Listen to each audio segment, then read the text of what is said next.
El mundo y la vida es una conversación y yo invito mucho y me gusta tenerla con los jóvenes siempre, a los jóvenes de hoy, a que tengan una conversación sobre todos los temas, a no opinar sobre los temas sin conocerlos, a estudiarlos, a penetrar en ellos y a tener una conversación. Y yo creo que el país de Colombia es una conversación entre las personas que viven en Colombia. Y la falta de esa conversación por asumir posiciones extremas nos puede llevar a una ignorancia muy grande y a una pobreza muy duradera. Pero si conversamos más, si intercambiamos más, aún manteniendo nuestros principios y basándonos en esfuerzos como este que ha sido descomunal, yo creo que podemos progresar. Y también añadir un puntico que es el arte, la expresión de las personas, que hay veces no se le da el valor que tiene, es absolutamente fundamental para la sociedad colombiana. Tenemos que hablar también quienes piensan en crear de la nada, aunque no estamos hablando de empresas, no estamos hablando de valores comerciales, estamos hablando del valor de lo que el hombre puede crear y las cosas bellas que tiene el mundo. Y Colombia tiene mucha materia prima para todas esas. Lo único que hay que hacer es actuar como una sola sociedad, canalizarlas y poder sacar un país que tiene un potencial y una riqueza, bueno, que ustedes como europeos cuando vienen aquí inmediatamente la ven y seguramente se preguntarán, pero ¿por qué no hacen más? Entonces, eso es, conversemos. Fui empresario toda la vida, manejé 5 empresas en Colombia, yo me eduqué entre Colombia y los Estados Unidos, siempre en management, pero con un énfasis en las actividades de manejo de las personas, la psicología industrial que se llamaba en esa época, y le doy mucho énfasis a lo que los seres humanos pueden hacer. O sea, yo vengo de una familia de humanistas que tienen esa formación y esto me resultó muy provechoso, puesto que en los procesos de negociación se tiene que tener empatía con las personas antes de los primeros logros concretos en lo que se pueda acercar a una negociación de paz. Una cosa es la negociación de un acuerdo de paz, que puede ser tan corto como, por ejemplo, el acuerdo de Camp David, que en el mejor estilo anglosajón es de unas pocas páginas, o como el nuestro, que son varios tomos de 6 puntos complejos y largos y muy comprensivos. Pero otra cosa es la implementación de una paz. En el caso del Acuerdo de Colombia, que tal vez es con las FARC-EP, es uno de los acuerdos que se han distinguido por ser más completos, más minuciosos. Yo creo que hay suficientes elementos y luego, habiendo sido este acuerdo casi que inscrito como parte del cuerpo de la Constitución o envuelto en la Constitución colombiana, es un acuerdo muy obligatorio. Podemos decir, o podría decir yo, que como todos los acuerdos, nadie queda contento, porque es como en los negocios. Cuando se hace un negocio es porque el que está aquí a la izquierda se mueve hacia el centro y el que está en la derecha también se mueve hacia el centro y encuentran un precio. En un acuerdo también. Y generalmente los dos no quedan felices porque no están en el punto donde querían hacer el negocio o el acuerdo, pero hubo un acuerdo. Pero para que haya una paz no basta con que se haya negociado el acuerdo, sino que se implementen los puntos del acuerdo. Y si bien se ha avanzado en varios de los puntos del acuerdo, no podemos decir que lo que se ha hecho es nada porque sería falso y una mentira. En relación a lo que se hubiese podido avanzar en el acuerdo, el avance ha sido muy poco. En primer término porque en el plebiscito que no era necesario que hizo el presidente Santos para ratificar y darle todavía más fuerza, yo diría moral al acuerdo, pues extrañamente, como ocurrió con el Brexit, ganó el no por un porcentaje muy bajo, y esto llevó a que fue algo de lo que apoyó para que el nuevo presidente de Colombia estuviese en esa línea dura del no. Entonces yo creo que el gobierno, si bien sí ayudó en la implementación de algunos de los puntos del acuerdo, no era un foco principal de su política, de su gobierno, y por lo tanto los avances son relativos y son pocos. En cuanto ya no al gobierno, sino a las empresas se han interesado algo en el acuerdo de paz, mucho menos de lo que se hubiesen interesado si el gobierno lo hubiese acogido positivamente y lo hubiese apoyado, porque también sabemos que los empresarios generalmente, y no pues con todos los gobiernos, pero tienden a estar del lado de los gobiernos, porque saben que los gobiernos son los que dictan todas las medidas que rigen el marco dentro del cual actúan los empresarios. Entonces, si el gobierno no lo tiene como una prioridad, es muy posible que los empresarios tampoco lo van a tener como una prioridad. Entonces, los empresarios, unos han apoyado bastante al acuerdo de paz, otros menos, pero en general mi opinión es de que podría haber sido también mucho más, porque ellos han sentido que el acuerdo de paz no es una prioridad del gobierno que siguió al gobierno que negoció lo que había que implementar para hacer la paz, volviendo pues a esa diferencia que yo insisto de dos cosas muy distintas. Entonces creo que se han limitado los empresarios a crear un grupo que funcionó por un tiempo en Bogotá, donde se lo manejó Frank Pell, que fue uno de los negociadores de paz. Se analizaban los distintos puntos del acuerdo de paz, se conversaba sobre ellos, se daban las posiciones, pero ese grupo murió rápidamente. Se han tratado en algunos foros y en algunas de las tanques de pensamiento como ProAntioquia, la Universidad de Antioquia, la Universidad Nacional, la Universidad de los Andes, la Universidad de AFIT, etcétera, etcétera. Pero en cuanto a que se hayan dedicado de lleno a sacar adelante, y sobre todo el punto 1, que es el punto que tiene que ver con lo rural, donde están radicados físicamente la mayoría de las personas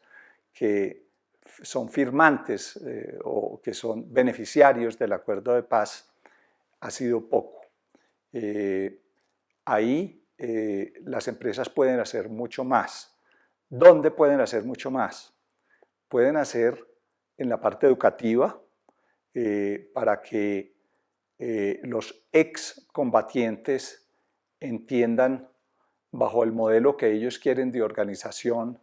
cómo pueden empezar ellos también a ser empresarios, cómo funciona el comercializar productos, trabajar en la agricultura, manufacturar, etcétera, etcétera. Y pueden ayudar también, por ejemplo, en la parte académica, si el estilo de asociación que quieren los excombatientes es un estilo, voy a poner un ejemplo, cooperativo. Entonces, en este caso sería enseñando cómo se forma una cooperativa, cómo se forman sus cuadros, cuáles son las diferencias que se dan dentro de esos cuadros en los niveles salariales, las responsabilidades las cadenas de mando, etcétera, etcétera. Yo creo que los empresarios, dado que el interés del gobierno fue parcial, y ahí abro un paréntesis para decir que sí pienso que Emilio Archila, para mencionar un nombre concreto, hizo bastante en su programa de paz con legalidad, pues faltó que fuera un esfuerzo mucho más contundente. El gran atraso de Colombia está en la diferencia entre el modo de vida y el nivel de vida que se puede tener en el campo colombiano, al que se puede tener en los centros urbanos, pero el gran potencial de Colombia está en las mismas zonas rurales, y esto es algo que le hubiese servido mucho, no solamente a los excombatientes, sino que le había servido a toda Colombia. Por ejemplo, para mí la prioridad es muy concreta, hacer un catastro rural. Todo el mundo habla del catastro rural. A mí me dicen que se está haciendo, que se está avanzando. Pero bueno, pasaron 4 años y no se ha hecho el catastro rural. Si uno ve los países europeos, muchos de ellos después de la Segunda Guerra Mundial terminaron con grandes problemas de la tierra, pero de las primeras cosas que hicieron fue saber de quién era cada parcela de tierra, reconstruir los catastros, le asignaron esa prioridad a su accionar. En Colombia todo el mundo me habla de que se está haciendo el catastro, pero no se ve el catastro, no ha pasado nada con el catastro. Es especialmente difícil, lo sé, en un país que ha tenido más de 3 millones de desplazados de sus predios, que es un país de grandes haciendas y digamos, hay mucha riqueza acumulada en predios rurales que pertenecen a un solo dueño y no están explotados eficientemente, sino digamos con una ganadería de mediana intensidad que no está mal, pero tampoco está del todo bien, y no se ha enfrentado a ese problema de frente. Yo creo que hay que iniciar una discusión clara, que para mí debe partir del gobierno y de la universidad, en la cual haya una, yo creo que la palabra revolución es muy dura, pero sí una evolución muy fuerte hacia un país agrícola, verdaderamente como despensa alimentaria, y sobre todo en un mundo hoy que está sufriendo las consecuencias de las carencias alimentarias, principalmente por el problema de Rusia y Ucrania, pero que muestra que a los países desarrollados que tienen que tener más diversificadas sus compras, etcétera, etcétera. Colombia está geográficamente un país que tiene 2 mares, que tiene salida al oriente, que tiene salida a Norteamérica, que tiene salida a Europa directa por barco. Con respecto a Latinoamérica, está en todo el centro. Es un país que tiene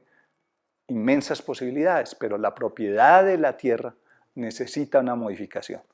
Entonces, que yo estoy diciendo que hay que confiscar la tierra, no, para nada estoy diciendo que hay que confiscar la tierra, pero de pronto hay que elaborar un sistema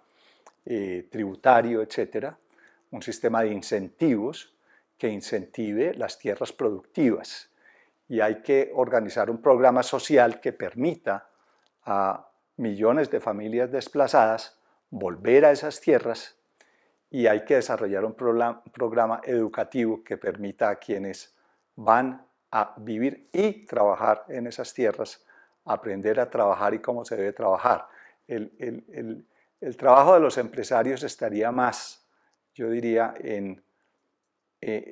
transmitir sus conocimientos de administración y en ser receptivos de los productos que vengan de esos mercados, o ayudar a mover esos productos en la cadena de suministro.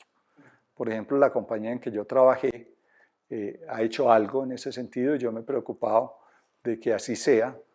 comprándole los productos a los que se produzcan bien en los ETCRs o en las zonas afectadas con la violencia, porque pueden ser en los ETCRs, pueden ser en los PEDETs, que son unos puntos especiales pues, que que se han escogido para ser desarrollados con prioridad, o puede ser en cualquier otro punto de la geografía nacional donde van a trabajar excombatientes y no excombatientes, porque lo que decía el punto 1 del acuerdo no es que esto es nomás para 13.000 personas que van a firmar un acuerdo, esto es para todos los colombianos, y entonces hay que capacitar. Y ahora sí, todavía más concreto a su pregunta, yo creo que de lo primero es educación. Y de lo primero en educación para mí en Colombia debería ser el acceso, el buen acceso a Internet, porque pues ya no se trataría, creo yo, de hacer que hay que hacer 1.000.000 de escuelas, sino que si tuviéramos un sistema que el Internet pueda llegar a todas las zonas rurales de Colombia, que lo hay, es decir, Colombia no tiene con qué lanzar un satélite en este momento al espacio, pero sabemos que Brasil los tiene. Si Colombia pudiera ganarse un puesto en un satélite y tener una participación allí, o tener un satélite, y que pudiese haber Internet rural, ¿se imagina usted que un computador sería casi como una escuela? Con un computador y un profesor en Medellín, no tendría que desplazarse allá el profesor. Se podría educar pues por lo menos 5 niños, ¿no? Entonces la fuerza que tiene la tecnología hoy en día no la estamos aprovechando,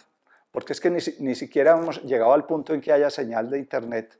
porque ni siquiera hemos llegado al punto en que haya agua, en muchos casos, y ni siquiera hemos llegado al punto en que haya comida para esas poblaciones. Entonces, pues hay un orden, pero para mí esa me parece que sería una prioridad, como lo sería también todo lo que son vías terciarias. En los planes de desarrollo de infraestructura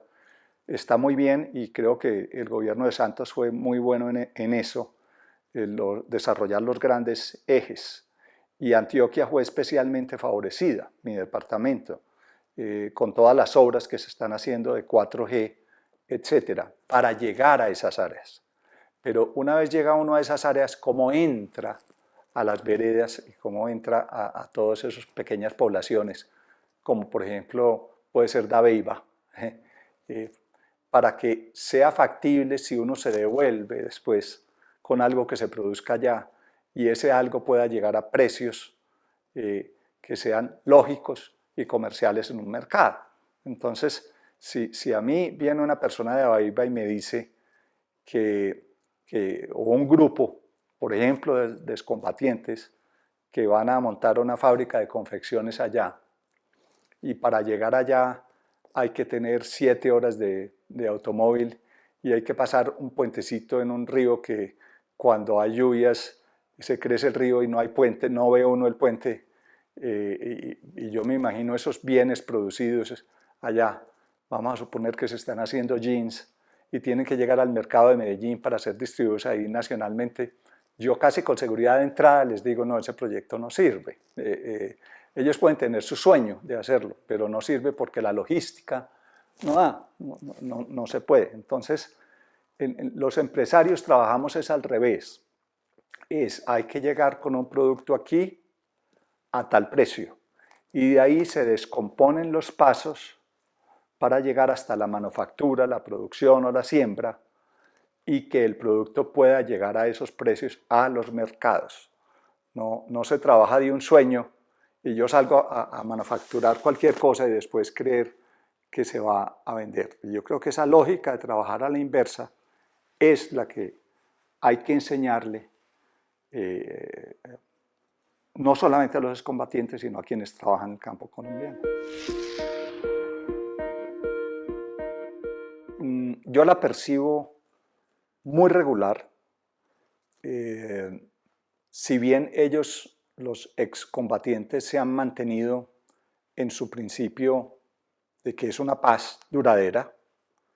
de que también han perdido bastantes de sus líderes y líderes sociales cercanos a sus movimientos por asesinatos, etcétera, etcétera. Pero creo que las razones para que eso no haya ido muy bien son algunas de las que ya he dicho y otras que voy a decir. Yo no digo que el gobierno actual no haya hecho mucho por la paz, ha hecho cosas por la paz, Emilio Archila lo mencioné, pero el hecho de uno ponerle el nombre a la paz, que es un nombre, la paz es como el día, ya si yo lo llamo el día negro ya es otra cosa, si yo lo llamo el día azul pues es otra cosa, ellos la llaman la paz con legalidad, como quien dice, hay dos paces, la paz que firmaron estos señores allá y la de nosotros que es otra distinta, que la llamamos con legalidad. Entonces al diferenciarla así uno no entiende, no, porque la que hay que implementar es la paz que se negoció, porque para cumplirle a la otra parte, yo por ejemplo soy firmante de ese libro, y digo, pues cuando yo firmo un negocio, y lo firmo, y le pongo mi nombre ahí, pues adquiero un compromiso, y ellos lo adquirieron, y nosotros lo adquirimos. ¿Quiénes éramos nosotros? Colombia, éramos la otra Colombia que no eran los que estaban en ese lado de la guerra, y ellos también se comprometen a ser Colombia, y entonces quedamos comprometidos los dos a hacer lo que dice ahí, ya pegarse uno de que hubo un plebiscito y el plebiscito salió así, ya no, para hacer unas cosas sí y unas cosas no, no estoy yo muy de acuerdo. Si bien pues sí se hicieron avances que son reconocidos internacional y nacionalmente. Pero otras cosas que fallan ahí son, primero, el espíritu de cuerpo que tienen los hoy excombatientes, que vienen de ser guerreros, es un espíritu de personas que tienen que estar siempre en un grupo homogéneo y unido. Los empresarios, si bien también trabajamos juntos en la estrategia, en la ejecución, en el desarrollo de los mercados y todo, somos un poco más flexibles. Por ejemplo, yo estoy aquí, me basta que mi computador tenga internet y por ahí me comunico con cientos de personas y pues no tengo un grupo así como un ejército. Y luego de la pandemia hemos aprendido mucho de esos, la mitad van a trabajar, la mitad trabajan desde casa,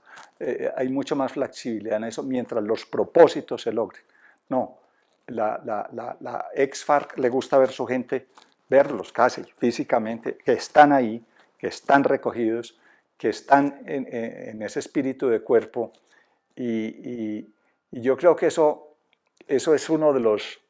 digamos, de los problemas, porque ahí viene entonces ya cuál es el modelo que deben tener. Entonces ellos no se adaptan a estos otros modelos de los empresarios comunes y corrientes, sino que el que mejor se les acomoda, creería yo, es el sistema cooperativo. Pero tampoco está mal, porque si uno mira misma España, tu país de origen, hay muchas y grandes cooperativas. Hay cooperativas, por ejemplo, que hacen partes para automóviles gigantescas que son de talla mundial. En Italia hay muchas cooperativas, en Francia todas esas cooperativas de los vinos y agrícolas, en Japón un buen número de las compañías son cooperativas y en Israel también hemos todos escuchado las... Entonces, pero para eso entonces tienen que aprender cooperativismo, porque si no aprenden los excombatientes cooperativismo, como la jerarquía, cómo se dan las órdenes, cómo se reciben, el modelo, pues cómo lo van a implementar si no lo conocen. También hay un problema de la visión que ellos tenían antes cuando eran guerreros, de que el empresario era como algo con lo que había que acabar, y entonces uno les dice, bueno, pero ahora ustedes van a tener que ser empresarios, ¿no? Ah, no, que es que lo nuestro es cooperativo. No, es que la cooperativa también es una empresa, es que formas de empresa, hay muchas formas de empresa. Ese fue un alegato que yo tuve con ellos, o una discusión larga, e incluso recuerdo que yo iba a la casa de ellos en Cuba a decirles, vengan, hablemos de cooperativas, porque es que ustedes lo van a necesitar, porque eso es lo que... ustedes van a ser empresarios, ¿cierto? Entonces veo esa parte. Veo también que ellos necesitan la formación de entender los mecanismos de precios de los mercados. Ese es otro problema, eso que yo decía que se parte es del punto de llegada. Se necesita, primero que crear un producto, tener un comprador. Casi que, o sea, todas estas personas que inventan todas estas cosas por internet, estas nuevas empresas y todo, lo primero que miran y estudian es si hay un mercado para lo que van a hacer. Yo creo que hacer el producto para ese mercado es secundario a que hayan estudiado que existe el mercado. Si yo no creo que va a haber un mercado para Twitter, pues no invento Twitter.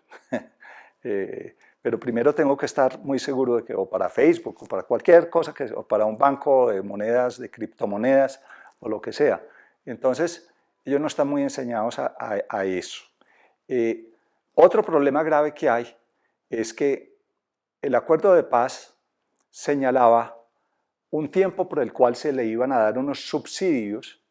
a estos muchachos, sobre todo porque eran muy jóvenes, durante 1 año o 2 años máximo, no recuerdo 2 años, se le iban a dar unos subsidios mientras se acomodaban en las regiones, pensaban en sus proyectos, etcétera, etcétera. Pero el gobierno ha aumentado el plazo de esos subsidios. Eso en sí no es malo, es una generosidad del gobierno. Pero si yo creo pues que la naturaleza, pero es una cosa muy mía, del ser humano, es que si le dan subsidios toda la vida, pues no propiamente va a trabajar. O sea, también los subsidios tienen que ir teniendo un corte para que ellos, y ellos deben saber cuál es, y eso se debe cumplir para que ellos sepan que tienen que crear esa riqueza a través de esos negocios que ellos se han de proponer. Si se les sigue aumentando los subsidios, pasa como en todas esas sociedades que no se desarrollan mucho porque siempre hay subsidios. Ese ya es otro sistema, digamos, no sé cómo se puede llamar, pues más socialista en fin, que también funciona, pero que no es el sistema que ellos querían. Entonces, y por último veo que a los líderes hay veces les gusta tener todo ese grupo donde lo puedan casi que ver, como que esas jerarquías están controladas. Y ahí es donde también hay una falla de parte de ellos, porque se necesita que ellos puedan, hay una falla de parte de ellos porque se necesitaría pues que ellos puedan hacer otras cosas o quieren tenerlos agrupados. Entonces ahí viene que si los tienen agrupados aquí en un campamento y por allí tienen un ganado, unas vacas, ellos ven eso mejor a que estén, por ejemplo, cada uno en su casita y vaya en su moto o en lo que sea a un sitio donde va a trabajar proyectos y luego vuelve a la gran comunidad, no al pequeño kibutz de ellos. Yo creo que ellos prefieren, pero me arriesgo a estar mintiendo, como tenerlos, por ejemplo, en un ETCR. Entonces ahí también se da el caso de que el ETCR era temporal, como yo lo entendí cuando estuve en la negociación, es que los ETCRs eran temporales. Ellos dejaban sus armas, pasaban a estos ETCRs que no eran en las ciudades, porque en las ciudades se dispersaban y ya no había ese espíritu de cuerpo, pero en esos ETCRs tampoco era donde iban a estar definitivamente, creo que era el espíritu, sino que iban a estar mientras había un proceso de transición. Por eso hubo grandes discusiones en la negociación sobre, por ejemplo, cómo se construían los ETCRs. Yo recuerdo una discusión muy dura que yo tuve con el difunto Santrich, donde yo decía, pues es que también podemos hacer en los ETCRs esos sistemas con las carpas y lavamanos y baños y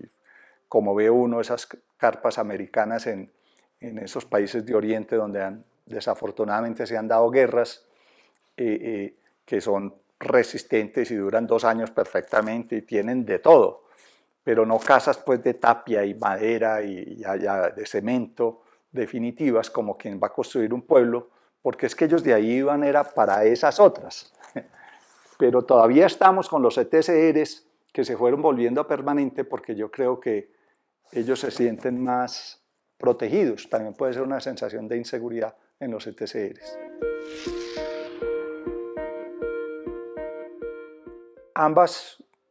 de manera diferente, y no conozco ninguna de las dos al detalle, han venido haciendo un trabajo básicamente muy serio. Podrá haber errores, equivocaciones, pero me parece que lo que ha hecho el padre de Roux en la Comisión de la Verdad es un trabajo a fondo, tremendo, de una carga durísima, en la que uno puede ver por algunas de las reuniones, yo he participado en algunas, tal vez representando, por ejemplo, alguna víctima que no quiere ir a declarar personalmente, yo he ido a leer su carta allá en los actos, pero también ya en las verdades que han ido aflorando de lado y lado, en las atrocidades que hay que olvidar y hay que tratar de aprender a perdonar. La verdad pues es fundamental para una sociedad poder dar el paso a crear una nueva realidad de paz, porque la paz no es firmar, repito, un acuerdo de paz, sino es una actitud de las personas que viven juntas porque quieren tener un cambio y para eso necesitan saber lo que pasó, la verdad. Yo sé que el trabajo ha sido amplio por sectores, sociedad civil, víctimas, que las víctimas muchas veces o algunas veces también pueden ser victimarios. Uno podría decir,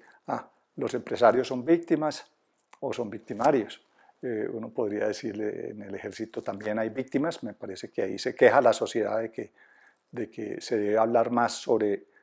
los soldados como víctimas. En la guerrilla también hay víctimas, en los secuestrados hay víctimas, en las familias que perdieron a un ser querido hay víctimas, y que yo creo que va a haber,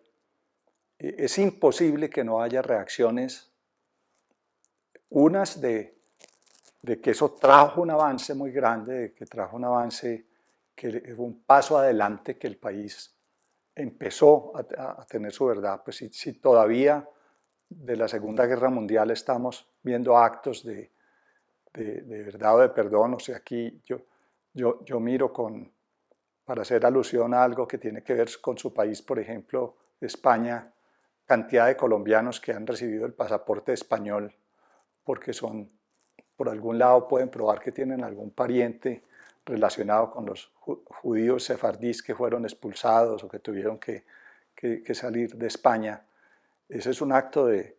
perdón, es un acto de verdad, de reconocer una verdad de un país, y el país seguramente lo está haciendo y va a vivir mucho más tranquilo después de, no es solamente pues un negocio, es también cosas que pasaron y que uno quiere vivir más bien con la conciencia tranquila que con la conciencia. Entonces, yo creo que hay de todo, pero como hemos estado bajo un gran encuentro del sí y el no, tiene muchos opositores la Comisión de la Verdad, casi que califican lo que va a salir sin haberlo visto, o sea, es que esto va a salir así, esto va a salir así, o esto va a salir así. Yo creo que es algo que, cómo se divulgue esa conversación, cómo se muestren esos resultados, es muy importante y es muy delicado. Yo les deseo lo mejor y los ayudaremos en todo lo que se pueda, y habrá cosas que corregir seguramente, pero me parece que es de lo más importante ese ejercicio, pues, para que haya una paz duradera y no sigamos viviendo estos conflictos, y eso tiene que pasar, pero va a ser un momento, yo creo, complejo, porque, claro, eso toca muchos lados de la sociedad. Hay unos que han colaborado más, hay otros que han colaborado menos. A mí me ha sorprendido muy bien la colaboración que ha habido de las fuerzas militares y la apertura, la gallardía y el trabajo que han hecho. Me parece que la guerrilla ha hecho su trabajo, la exguerrilla, pero que ha podido hacer más y debe hacer más también. Y bueno, y nosotros los terceros, que se llamaba implicados directa o indirectamente en el conflicto armado, pues unos sí y otros no, según lo que les haya tocado en ese conflicto. Ya por el otro lado, en la JEP, en la Justicia Especial para la Paz, apenas, ha sido muy lento lo de la JEP, pero también creo que ha habido un trabajo serio y creo que van a salir las primeras condenas a macrocasos y que van a sorprender a la sociedad colombiana por la profundidad y la seriedad con que se han llevado a cabo. Lo de la JEP no ha sido un juego, Lo de la JEP no ha sido una charade, como se diría en inglés, ha sido una cosa real. Los jueces han trabajado, como en todo el sistema de justicia normal de Colombia también tiene sus fallas, pero creo que los fallos sí van a salir y que las investigaciones también conectan con esa verdad que Colombia tiene que saber. Y si se quiere, para mí, aparte del punto de la tierra, ese era el otro punto que era fundamental en el acuerdo de paz. Pues todo lo otro había unas cosas más mecánicas, como las entregas de las armas y todo esto, pero creo que también estamos a unos pocos meses, en ese caso un poquitico más tal vez que la Comisión de la Verdad, pero que sí vamos a ver, y vamos a ver condenas también a personas que estuvieron no solo en un lado, como dice gran parte de la población colombiana, que es solamente que vamos a ver condenas de militares, etcétera. Yo creo que vamos a ver condenas de ex-FARC y de gente que participó del otro lado de la guerra también. Y de eso se trata, ¿cierto? De que eso y de que se sepa la verdad y que se sepa qué ocurrió y que haya castigos proporcionales a los que se quedaron cobijados bajo el acuerdo de paz. Que en todos los acuerdos de paz, es que hay veces también se nos olvida de que hubo otro que se llamó Justicia y Paz con los paramilitares, el gobierno de Uribe, hubo otro que se llamó en 1989 en el gobierno de Barco, que fue el acuerdo con el M-19, y ha habido muchos otros acuerdos de paz, este tampoco es el primero. Creo que ha sido mucho más acogido el acuerdo de paz de Colombia en el exterior que en Colombia mismo, y eso me llama mucho la atención. O sea, cómo de cierto modo la misma sociedad sigue en confrontación, sigue en esta pelea de posiciones de lado y lado, cuando tiene la oportunidad de implementar un modelo de una paz y tratar de sacar lo mejor de él, sabiendo que perfecto de todas maneras no va a ser. O sea, es que eso de que una persona que ha tenido un fusil en la mano 10, 20 años, vaya y lo entregue y se quede sin él,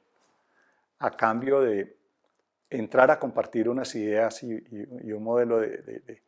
integrarse a la sociedad, de que la sociedad también mire hacia ese campo colombiano, por ejemplo, como es este caso, pues eso para mí es casi una fantasía. Y no es que yo sea un romántico o un idílico, porque lo que tú comentabas de España, que todavía hay, lo peor que aquí pasó, pues fue la guerra, pero también fue el que Colombia se haya dividido entre el sí y el no. Y eso yo creo que va a tener repercusión de muchísimos años, y debemos trabajar todos los colombianos ya, hoy, entender los puentes, sobre todo con la juventud, en conversaciones con ellos para acabar. Lo que yo he visto afuera en invitaciones que me han hecho de las universidades o simplemente hablar en foros, en los aniversarios de los fines de algunas batallas o guerras, es que la sociedad necesita, aún históricamente, para generaciones que no han conocido sino tiempos de paz, entender cómo se hicieron los arreglos.